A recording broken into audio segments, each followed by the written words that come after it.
Hello everyone, welcome back to the session. So in today's session we are going to discuss about hover animation. What is hover animation? You might have seen that whenever you are going through any particular website or you are using your phone also, exploring through different kind of apps, तो आपने notice किया होगा कि कई बार जब अपना mouse का cursor आप किसी भी बटन के ऊपर मूव करते हो तो आपने देखा होगा कि कई बार उस बटन के ऊपर कुछ एनिमेशंस क्रिएट होती हैं। किसी भी वे में वो वहाँ पे क्या करता है, रिएक्ट करता है बटन। तो सेम आज हम देखेंगे कि कैसे हम उस टाइप की एनिमेशन क्रिएट करें, जैसे यूआई यूएक्स में बहुत यूज़ होता है, a kind of interaction with the users through your design, right. तो आज का सेशन रहेगा how to create hover animation, right, for your particular buttons, and that button can be used for any particular website. It can be used for apps also. So हमारे पास different different methods होते हैं जिसके through हम हावर animation apply करते हैं, right. किस button पे किस टाइप का हावर इफेक्ट हम ऐड ऑन कर सकते हैं। लाइक आपने देखा होगा कई बार जब आप अपना माउस का कर्सर किसी बटन के ऊपर लेके जाते हो तो वहाँ पे किसी टाइप की एनिमेशन होती है। जैसे कई बार क्या होता है, बटन का कलर चेंज हो जाता है, बटन के अंदर कोई टेक्स्ट लिखा है या उसके अंदर कोई शेप है, उसमें एनिमेशन होती है। कई बार तो सिर्फ और सिर्फ बटन जो है वो आपका क्या होता है, स्केल अप या स्केल डाउन होता है, राइट। उसी में कुछ बेसिक लेयर प्रॉपर्टीज के थ्रू या फिर शेप प्रॉपर्टीज के थ्रू हम अपने हावर एनिमेशन क्रिएट कर सकते हैं यहाँ आफ्टर इफेक्ट्स में।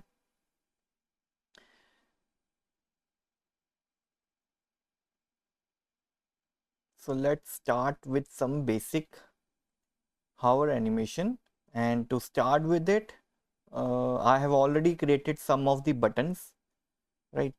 जैसे हमारे पास यहाँ पे कुछ हमने बटन्स ऑलरेडी क्रिएट कर रखे हैं। जैसे आप यहाँ पे देख सकते हो मेरे पास एक नेक्स्ट का बटन है, मेरे पास एक डाउनलोड का बटन है, then we have shop now, back, right. So starting with that आप देख सकते हो कि यहाँ पे मेरे पास कुछ शेप्स क्रिएट की हुई हैं। अब ये जितनी भी शेप्स हैं मैंने यहाँ पे आफ्टर इफेक्ट्स में using the shape tool he create की हैं। आप चाहो तो आप फोटोशॉप भी यूज़ कर सकते हो, अडोबी इलस्ट्रेटर भी यूज़ कर सकते हो, एंड अपने फोटोशॉप या इलस्ट्रेटर के लेयर को यहाँ पे इंपोर्ट करके आप उस पर डायरेक्टली वर्क कर सकते हो। नाउ यहाँ पे मैंने आफ्टर इफेक्ट्स के शेप ही यूज़ किए हैं सो दैट कि मैं उसकी कुछ बेसिक प्रॉपर्टीज़ जो हैं उसको यूटिलाइज कर सकूँ। सबसे पहले हम यहाँ पे जितने भी मेरे पास पॉइंटर्स हैं, राइट, अब यहाँ पे मैं 4 पॉइंटर्स क्रिएट किए हैं just for my reference only, right. तो यहाँ पे हम देखेंगे कि फर्स्ट फ्रेम और 20th फ्रेम का मैंने कोई गैप लिया है, उसके बीच में क्या हो रहा है कि जो कर्सर है आप देख सकते हैं मूव कर रहा है ऊपर की तरफ, राइट। मतलब आपके बटन के ऊपर मेरा कर्सर मूव कर रहा है। तो जैसे ही ये कर्सर मूव होके मेरे बटन के ऊपर आता है, at that very point I am going to add a animation, right. So यहाँ पे कर्सर को हम ऐसे ही रखते हैं। After that coming to the very first button that is of next, ठीक है। तो यहाँ पे मेरी बेसिक रिक्वायरमेंट है कि अभी क्या हो कि मेरे पास जो एक बटन है उसमें एक शेप है, उस शेप को हम सेलेक्ट करते हैं। उस शेप के अंदर हमारे पास एक स्पेसिफिक कलर है that is white, as you can see here white is the colour and we have a stroke of black colour, right. So मेरी बेसिक रिक्वायरमेंट है कि जब ये मेरा कर्सर मेरे बटन के ऊपर आए उसी टाइम पे मेरा जो शेप है उसका कलर चेंज हो है वाइट से ब्लैक की तरफ। और सेम अगर मेरे पास जो टेक्स्ट है उस पर्टिकुलर टेक्स्ट की विजिबिलिटी खराब ना हो तो मैं क्या करूँगा, जैसे ही मेरा ये शेप ब्लैक कलर में कन्वर्ट हो जाएगा मैं चाहूँगा कि मेरा जो टेक्स्ट है वो भी ब्लैक से वाइट में चेंज हो जाए। टू डू दैट यहाँ पे मैं शेप लेयर को ओपन करता हूँ, यहाँ पे कंटेंट्स एंड प्रॉपर्टीज में रेक्टेंगल, एंड देन मेरे पास फिल का ऑप्शन आता है। अगर आप इस प्रोसेस के गो थ्रू नहीं होना चाहते, if you think that okay I have to click multiple options, then आप सिंपली अपने लेयर को सिलेक्ट करो एंड उसके बाद यहाँ पे आप कलर का ऑप्शन जो है उसको सिलेक्ट कर लो। तो यहाँ पे आपके पास एक स्ट्रोक का कलर ऑप्शन मिल जाएगा, एक आपके पास फिल का मिल जाएगा। बेसिकली हमने जो अभी वैल्यू चेंज करनी है वो हमने स्ट्रोक की चेंज नहीं करनी, हमने चेंज करनी है अपने फिल की। स्ट्रोक क्योंकि हमारा ब्लैक है, तो क्योंकि इस पर्टिकुलर वाइट शेप को हम बाद में ब्लैक में चेंज कर देंगे तो वो ऑलरेडी उसके साथ मिक्सअप हो जाएगा, तो स्ट्रोक की वैल्यू चेंज करने की हमें कोई ज़रूरत नहीं। So now what we are going to do is we are going to add a key frame here, कि मैं चाहता हूँ स्टार्टिंग में वाइट एंड उसके बाद प्लस आइकन प्रेस करके अपने टाइमलाइन को थोड़ा जूम इन करता हूँ और डायरेक्टली 20th फ्रेम के ऊपर जंप करता हूँ जब मेरा कर्सर क्या है मेरे बटन के ऊपर आ जाए, राइट। जैसे फॉर एग्जांपल यहाँ पे जैसे ऊपर आ रहा है तो इस फ्रेम में मैं क्या करूँगा, इसके कलर की वैल्यू चेंज कर दूंगा, यहाँ से वाइट से मैं क्या कर दूंगा इसको ब्लैक, राइट। तो दोबारा वापस आते हैं, प्ले करते हैं। अब आप देख रहे हो यहाँ पे करंटली क्या है कि ये मैंने एक वैल्यू ऐड की है कलर की, दैट इज वाइट, और यहाँ पे एक मैंने वैल्यू ऐड की है कलर की, दैट इज ब्लैक। तो इन दोनों के बीच का जो डिफरेंस है, सो लेट्स अज्यूम इसकी ओपेसिटी की वैल्यू 100 है और इसकी ओपेसिटी की या विजिबिलिटी की वैल्यू 0 है, just for reference, right. No doubt we are in the colour property, but still just for reference, which means कि अगर 100 टू 0 के बीच में जितनी भी वैल्यूज होंगी वो क्या करेगा, सॉफ्टवेयर अपने आप इंक्लूड कर देगा। जैसे 100 से 98, 96, 99, ठीक है, इन बिटवीन जितनी भी वैल्यू रहती है हमारी वो चेंज होती है, और that is why animation occurs, right. So यहाँ पे सेम चीज़ हो रही है, राइट, कि यहाँ पे वाइट से जब वो ब्लैक की तरफ जा रहा है तो ये इन बिटवीन ग्रे में थोड़ा शिफ्ट होगा फॉर श्योर। बट मेरी रिक्वायरमेंट क्या है कि मैं चाहता हूँ कि यहाँ पे जो कलर का चेंज आए वो ऑल ऑफ दी सडन आए और सिर्फ उसी पार्ट पे आए जब मेरा कर्सर मेरे बटन के ऊपर है, राइट। क्योंकि जब मैं इसको प्ले करता हूँ तो कुछ इस तरीके की एनिमेशन है, बट मुझे वो नहीं चाहिए, मुझे चाहिए कि सडन चेंज आए। कब? जब मेरा कर्सर मेरे बटन के ऊपर हो। तो उस केस में हम क्या करेंगे, अपने दोनों की फ्रेम्स को सिलेक्ट करेंगे एंड राइट क्लिक करके यहाँ पे हमारे पास एक ऑप्शन आता है टॉगल होल्ड की फ्रेम।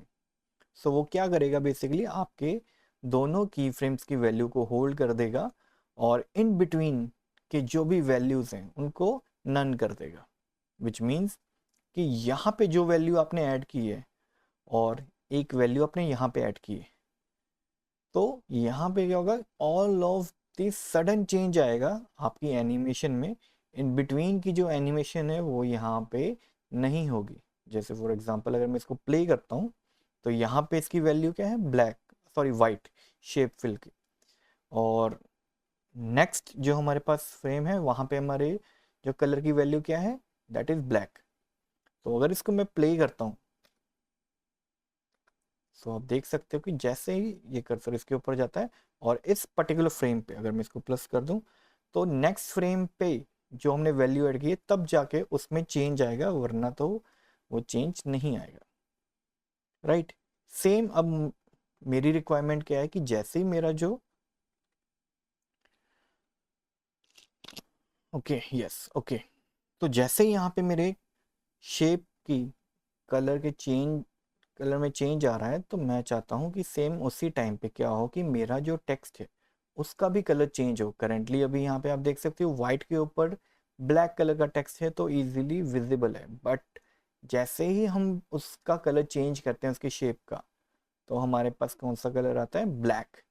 एंड ब्लैक के ऊपर जब हम ब्लैक कलर का टेक्स्ट यूज करते हैं तो उसकी विजिबिलिटी कम हो जाती है या फिर होती ही नहीं है। तो विजिबिलिटी का जो प्रॉब्लम है उसको सॉल्व करने के लिए हम क्या करेंगे, टेक्स्ट को सिलेक्ट किया हमने, उसके बाद एनिमेट ऑप्शन पे गए हम।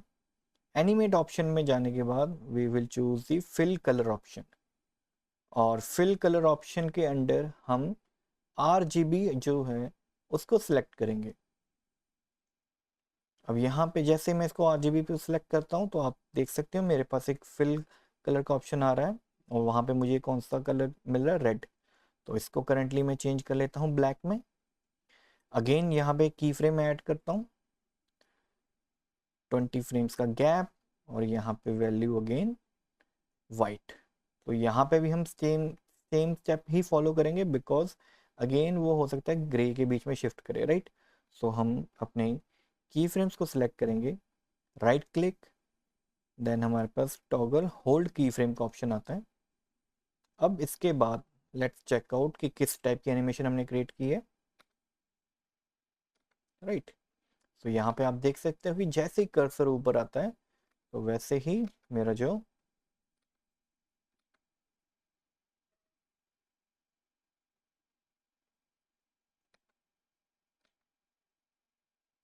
राइट, यहाँ पे आप देख सकते हो कि एनिमेशन हमारी हो रही है। अब उसके बाद मैं अपने नेक्स्ट पर्टिकुलर बटन के ऊपर आता हूँ।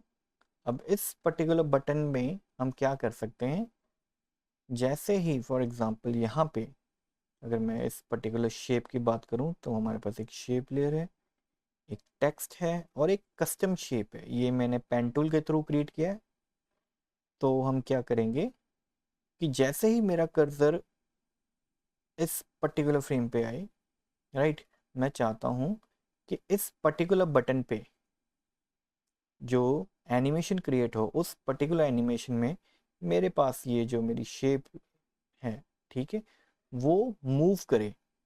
मैं यहाँ पे कलर नहीं चेंज कराऊंगा, मैं यहाँ पे टेक्स्ट के ऊपर कुछ नहीं अप्लाई करूंगा, मैं सिर्फ और सिर्फ अपनी शेप को एनिमेट करूंगा जो मेरे उस पर्टिकुलर बटन को जस्टिफाई कर पाए। जैसे यहाँ पे हमारे पास डाउनलोड का ऑप्शन है, तो यहीं पे मैं कुछ ऐसी एनिमेशन क्रिएट करूंगा जिससे ऐसा लगे the process has started, right. So इस पर्टिकुलर शेप को हम क्रिएट सेलेक्ट करते हैं। यहाँ पे अगेन एक न्यू टूल इंट्रोड्यूस होने वाला है, so please go through it properly. तो यहाँ पे मेरे पास एक शेप है जिस पे मैं चाहता हूँ कि जैसे डाउनलोडिंग का ऑप्शन होता है, कुछ प्रोसेसिंग में होता है, तो सेम टाइप की एनिमेशन यहाँ पे क्रिएट हो। So to do that what I will do is I will select this particular shape, and after selecting first of all just for reference, ये सिर्फ रेफरेंस के लिए, हम चाहे तो इसका कलर चेंज कर देते हैं। जैसे डाउनलोड का है तो इसको ग्रीन कलर में रखते हैं, राइट, जैसे यहाँ पे। अब इस पर्टिकुलर शेप के मैं चाहता हूँ कि मल्टीपल शेप्स हों, जैसे यहाँ पे ना। अब मैं चाहता हूँ कि एक पैटर्न क्रिएट हो, या फिर नॉट पैटर्न बट एक इसी शेप को हम डुप्लीकेट करें। And to do that again we are going to the shape properties, और यहाँ पे ऐड में हम जाके ऐड करेंगे ऑप्शन रिपीटर। तो रिपीटर पे जाते ही क्या हो रहा है कि यहाँ पे मेरी जितनी भी शेप्स हैं वो रिपीट हो रही हैं, वो डुप्लीकेट हो रही हैं। जैसे यहाँ पे अभी 3 है, तो आप इसको चाहे 5 कर दो, 4 6 कर दो, that is totally up to you. मैं अभी रेफरेंस के लिए 5 ले रहा हूँ, राइट। देन उसके बाद इसकी ट्रांसफॉर्म, क्योंकि इनके बीच का स्पेस बहुत ज़्यादा है, तो मैं क्या करूँगा यहाँ पे जाके इनके ट्रांसफॉर्म प्रॉपर्टीज़ को चेंज कर दूंगा। अभी जैसे यहाँ पे पोजीशन है, अगर आप पोजीशन के एक्स वैल्यू को मूव करेंगे तो कुछ इस वे में वो आगे पीछे होता रहेगा। तो इसको हम 0 पे सेट कर देंगे, एंड देन उसके बाद जो अपने वाई की पोजीशन है वो ऊपर नीचे जैसे मर्जी हम कर सकते हैं, राइट। तो इसको हम रखते हैं यहाँ पे।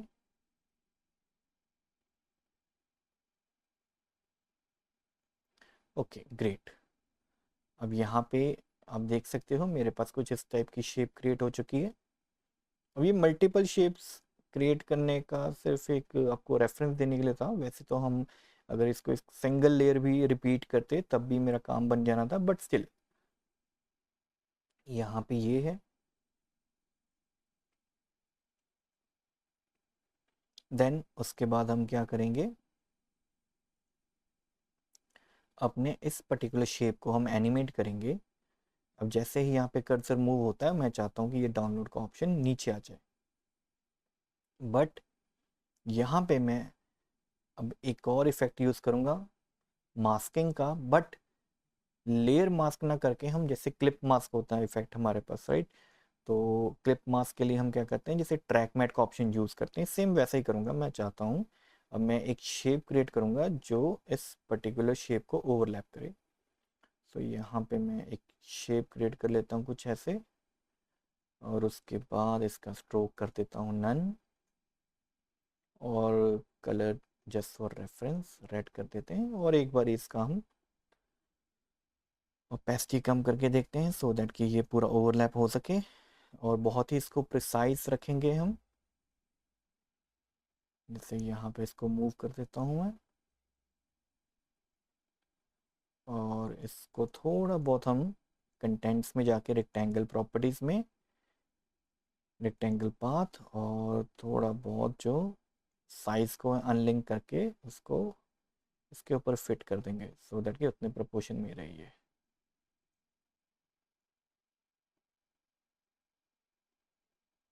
Okay, great great.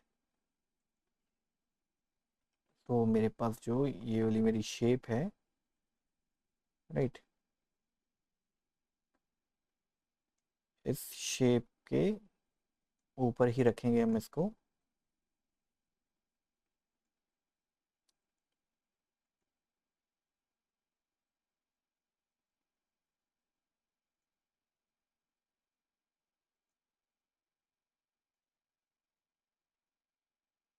Okay, now इसकी ट्रांसपेरेंसी अगेन, सॉरी दिस, इस लेयर की ट्रांसपेरेंसी हम बिल्कुल 100 कर देंगे। आफ्टर दैट मैं क्या करूँगा, ट्रैक मैट का ऑप्शन चूज़ करूँगा, और यहाँ से मैं जो इसके ऊपर वाली लेयर है दैट इज़ शेप लेयर 8, उसको सिलेक्ट करूँगा सो दैट कि ये वहीं पे विजिबल हो, राइट। ओके, अब आप देख सकते हो कि वो शेप के अंदर जितना एरिया सिर्फ उतनी ही आपको जो शेप है वो दिख रही है, उसके बाकी के जितने भी हमारे पैटर्न हमने क्रिएट किए थे डुप्लीकेट्स, वो सारे यहाँ पे हाइड आउट हो चुके हैं। सो हाइड आउट होने के बाद हमारे पास एक ऑप्शन बहुत इजी रहता है, that is to animate this. अगर इसकी मैं पोजीशन पे की फ्रेम लगाऊं, जैसे 20th फ्रेम पे मुझे पता है कि मेरी जो एनिमेशन है वो स्टार्ट हो जानी चाहिए, तो 20th पे जाते ही मैं क्या करता हूँ 10 फ्रेम्स का गैप ले लेता हूँ, एंड इसको नीचे की तरफ मूव करता हूँ, राइट, ग्रेट। और इसको यहाँ से थोड़ा सा इजी इज कर लेते हैं,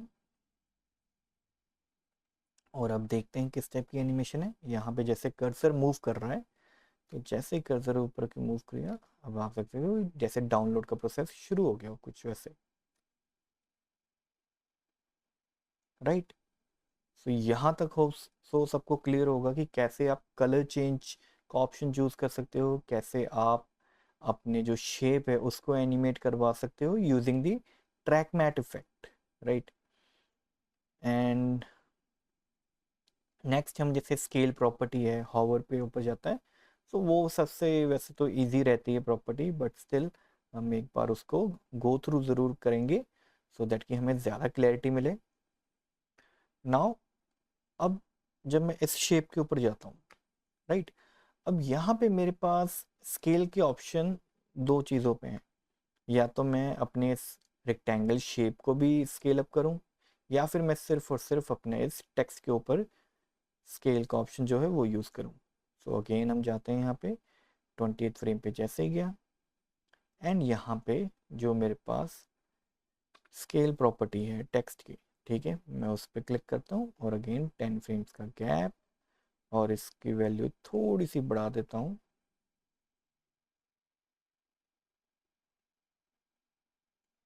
राइट। अगेन इसको थोड़ा हम इजी इज कर लेते हैं। अब ये दोनों पे लग सकता है, आप चाहो तो शेप पे भी कर सकते हो, that is totally up to you कि रेक्टेंगल पे चाहते हो कि रेक्टेंगल पे भी एनिमेशन रहे, राइट। जैसे वो भी हम करके देख लेते हैं, कोई इशू नहीं है।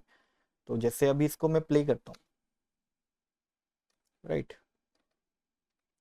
तो अभी इसकी एनिमेशन जो है, नो डाउट आप देख सकते हो 10 फ्रेम्स हैं, बट मुझे ऐसा लगता है कि इसको थोड़ा और फास्ट होना चाहिए, तो थोड़ा की फ्रेम्स एडजस्ट करके देखता हूँ। थोड़ा और fast. Let's do one thing, speed graph के थ्रू इसको और एडजस्ट करते हैं कि एंड जो स्पीड है वो एकदम से रहे ऐसे। चलिए, नाउ लेट्स सी कि कर्सर मूव हुआ, और यहाँ पे जैसे आप देख सकते हो, तो मेरा स्केल ऑप्शन के थ्रू जो मेरे पास लेयर है, राइट, टेक्स्ट कैसे पॉपअप कर रहा है यहाँ पे।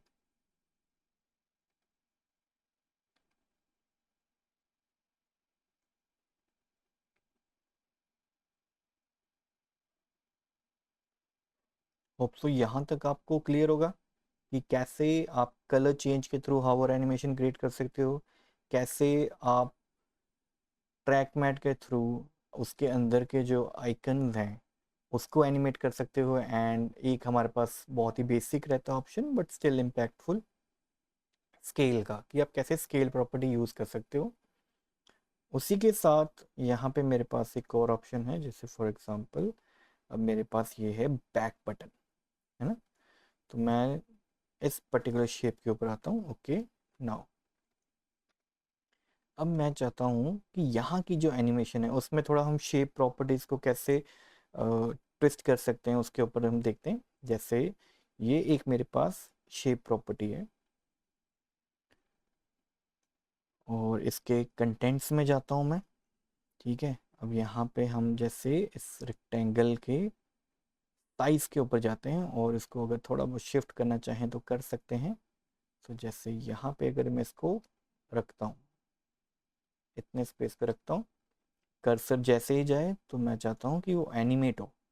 और उसको एनिमेट करने के लिए मैं क्या कर सकता हूँ, यहाँ पे सिंपली इस पर्टिकुलर रेक्टेंगल पाथ को सिलेक्ट करता हूँ, और इसको करता हूँ convert to bezier path, right. अब जब बेजियर पाथ में कन्वर्ट करते हैं तो हमारे पास जो ऑप्शन थे, जैसे राउंडनेस के ऑप्शन थे, हमारे पास साइज के ऑप्शन, वो सारे वहाँ से ख़त्म होके अभी एक सिंपल पाथ बन चुका है। जैसे हम पेन टूल के थ्रू करते हैं ना, अलग अलग जगह पे पॉइंट्स लगाते हैं, राइट। उस पॉइंट्स की सिलेक्शन के बेस के ऊपर हम अपनी शेप क्रिएट करते हैं। कई बार ओपन शेप होती है, कई बार क्लोज शेप होती है, मोस्ट प्रोबेबली हमारे पास क्लोज शेप ही होती है, राइट। सो सेम यहाँ पे भी हम वैसे ही करेंगे, बट अभी क्या होगा कि जो ओरिजिनल शेप है, जैसे ही आप उसको कन्वर्ट करोगे बेजियर पाथ में, उस केस में क्या होगा कि उस शेप की अपनी जो प्रॉपर्टीज़ हैं, जैसे यहाँ पे राउंडनेस वगैरह चली गई है, साइज का ऑप्शन चला गया है, तो वो खत्म हो जाएंगे, और सिर्फ आपको एक ही ऑप्शन दिखेगा, that is your path, right. So path पे हम क्लिक करते हैं, एंड देन उसके बाद अगेन 10 फ्रेम्स का जो है वो गैप लेते हैं, और इसको यहाँ से, अब ये आप जितने भी पॉइंट्स हैं इसके, राइट, तो आप उन सबको एनिमेट कर सकते हो सेपरेटली। तो जैसे ही यहाँ पे है, अगर मैं इसको थोड़ा मूव करूँ, सो दैट कि ये मेरा पूरा आइकन जो है फिलअप हो जाए,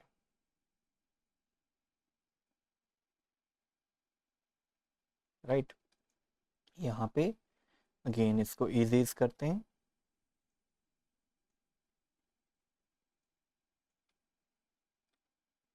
कर्सर जैसे ही ऊपर गया तो वो शेप जो है फिल हो गई, बट अगेन उसकी एनिमेशन को थोड़ा हम और कॉम्प्लेक्स कर सकते हैं using the graph editor. And now let's see speed के accordingly, yes, okay, speed is okay. अब यहाँ पे मैं क्या करूँगा, just to justify my particular button, मैं यहाँ पे एक बैक का ना बटन ही बना दूंगा, सॉरी, बटन के अलावा एक आइकन क्रिएट कर दूंगा, जैसे फॉर एग्जांपल यहाँ से लेके यहाँ तक का। ठीक है, एक यहाँ पे हमने स्ट्रोक क्रिएट कर दिया है, स्ट्रोक को अगेन ब्लैक कलर के साथ हम फिल करेंगे, फिल इसका नन। देन अगेन इसी लेयर को सिलेक्ट करेंगे हम, और यहाँ पे एक arrow kind of shape create कर देंगे, राइट। ओके, तो जैसे यहाँ पे हमने अपना एक न्यू शेप है उसको क्रिएट कर लिया है।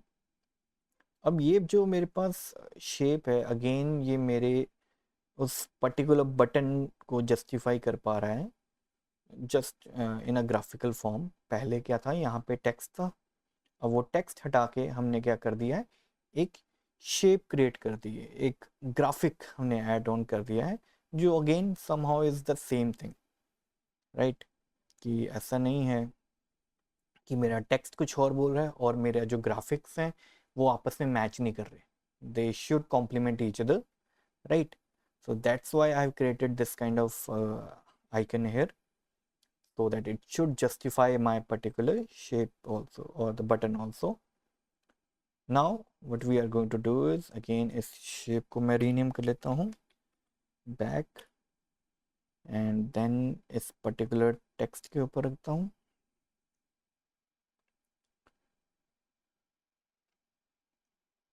then मेरे पास ये shape है। अब मैं क्या चाहता हूँ कि ये जो मेरे पास, सॉरी इसको बैक ग्राफिक, बिकॉज मेरे पास एक ऑलरेडी लेयर एग्जिस्ट कर रही है with the name back, right. वो टेक्स्ट लेयर है बट स्टिल। सो अभी मैं क्या करूँगा, ये जो मेरे पास बैक ग्राफिक है और ये जो एक हमने शेप क्रिएट की है, राइट, इस पे जैसे हमारे पास यू का आइकन है, राइट। अब क्या हो रहा है कि अगर मैं पहले की एनिमेशन देखूं कि इस लेयर को मैं चाहूँ तो ट्रिम भी कर सकता हूँ, बट ट्रिम में प्रॉब्लम क्या आएगी, किस पार्ट से ट्रिम करना चाहिए, बिकॉज अगर एनिमेशन यहाँ से स्टार्ट हो रही है तो मैं कितना ट्रिम कर लूँगा, कहाँ से करूँगा, राइट। मतलब इस फ्रेम पे आते आते इसकी विजिबिलिटी ऑन होनी चाहिए, जो कि हो सकता है कि इस फ्रेम पे आके मेरा जो ग्राफिक है वो दिखेगा, उससे पहले क्या होगा कि वो दिखेगा ही नहीं। तो मतलब इतना जो फ्रेम का गैप है वो भी किसी ना किसी तरीके से एक जिटर जो है, राइट, वीडियो में जैसे कई बार जिटर होता है, कई बार एक अब्रप्ट चेंज आता है, वो क्रिएट कर सकता है, तो जो कि बहुत ही ज़्यादा ऑड लगेगा मेरे फाइनल आउटपुट में। सो उसको अवॉइड करने के लिए अगेन मैं यहाँ पे ट्रैक मैट का ऑप्शन यूज़ करूँगा। यहाँ पे मेरे पास जैसे ग्राफिक है, सो मैं क्या करता हूँ, इस पर्टिकुलर शेप को डुप्लीकेट कर लेता हूँ और अपने ग्राफिक वाले बटन के ऊपर रखता हूँ। और मैं चाहता हूँ कि ये जो मेरा ग्राफिक वाला बटन है ये विजिबल हो किस पे, मेरे शेप लेयर 9 के ऊपर जो हमने क्रिएट किया है, राइट। सो अभी आप देख सकते हो कुछ इस वे में।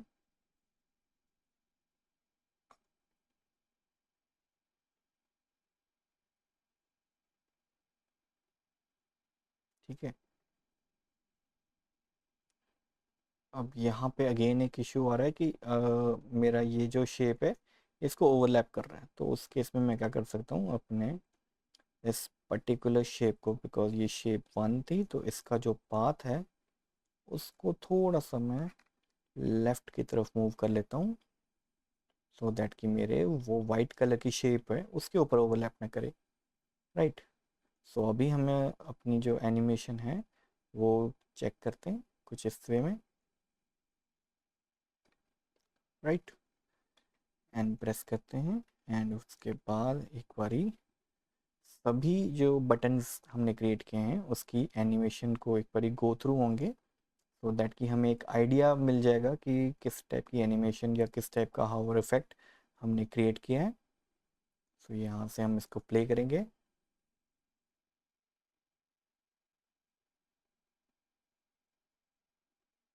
राइट।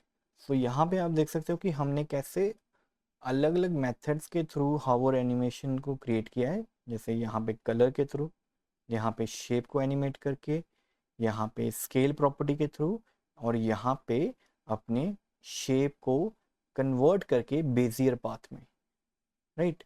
सो इस टाइप से आप अपने जो हावर एनिमेशन है वो क्रिएट कर सकते हो। मोस्ट प्रोबेबली स्केल का बहुत ज़्यादा यूज़ रहता है, बट स्टिल हमारे पास और भी अलग अलग मेथड्स हैं जिसके थ्रू हम अपने हावर एनिमेशन क्रिएट करते हैं। होप सो आज का जो सेशन है वो आपको काफ़ी हद तक क्लियर रहा होगा। तो नेक्स्ट सेशन में भी हम कुछ ऐसे का ही करेंगे। So see you guys in the next session. Till that time please try to, you know, create more something out of the box, जो रेगुलर क्लास में करवा रहे हैं उससे थोड़ा ही अलग किया कीजिए, सो दैट कि आपको एक बेटर आउटपुट मिले, हर बार कुछ नया देखने को मिले, एनिमेशन में भी और खुद में भी, right? Okay guys, so see you in the very next session.